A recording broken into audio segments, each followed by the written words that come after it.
Hey guys, it's me again. Second video on the fuel system on Humvee. If you've seen the other one, that I was draining the fuel tank out, changing the filters, and I also added a new exterior filter to it. So when the mechanical pump sucks the gas into the first mechanical pump, none of that junk stuff goes into it, and then it'll be cleaner when it gets to the second filter on the other side, right there, and then it goes into the injection pump. So what happened is that this guy ran the engine when he got this thing, and he did not check fluids and for the fuel, and there was a diesel bug on this thing. There's some nasty stuff in the bottom of the tank that is like petroleum or real thick stuff, and it's real sticky. And if your mechanical pump sucks it into the lines or shoot it right through the filter, and it will either clog your filter, and then some of the shit will go into the injection pump, and it'll run fine for a little while.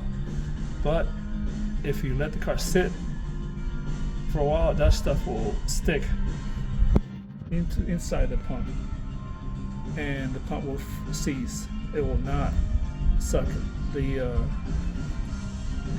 diesel into the injectors. Plus, that stuff will get into the injectors also, and it will clog them out. So that's what happened to this. So now I gotta replace the injection pump, and it's how you do it. You gotta remove the intake and whatever's around the intake, so you can be able to get it out of there. And then you do your lines that feed the fuel into the pump. That's what feeds the fuel into the pump, and that's what feeds into the injectors.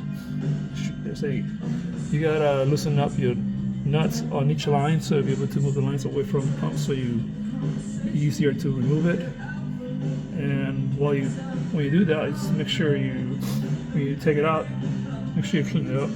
This one is pretty dirty inside, so I'll clean it up, and I show on another video how I leave it before I put it back together. Then I'll shoot another video on the pump that I got rebuilt, and on this one. The pump, to remove it, there's two nuts. There's one there, one at the bottom. They're pretty hard to get to, but it's doable. If you be patient, you're good to get it. The other two, there's two little nuts. Nuts. You gotta remove the fitting for the oil, and inside the housing, I don't know if we can show you. You see, inside the housing, there's two bolts that hold the front of the pump. Make sure you don't drop those into the housing where the timing chain is at. So I done another video on showing how to keep that from happening. So I used the tube of the toilet paper, the Scarborough part of it, and I stuck it in. It's just exactly the same diameter to stick it in there, and then you use your socket and ratchet, and you just do it real slowly. And you make sure you don't drop those things inside, because otherwise, if you drop a nut in there, you're gonna have to remove all this to get to it before you do anything else. So be very careful you don't drop that nut or bolt inside there. So it's just a quick video. Hopefully that helps you with your truck, and if you have the same problem this one has. I hope not, because it's a pain in the butt and it's not cheap.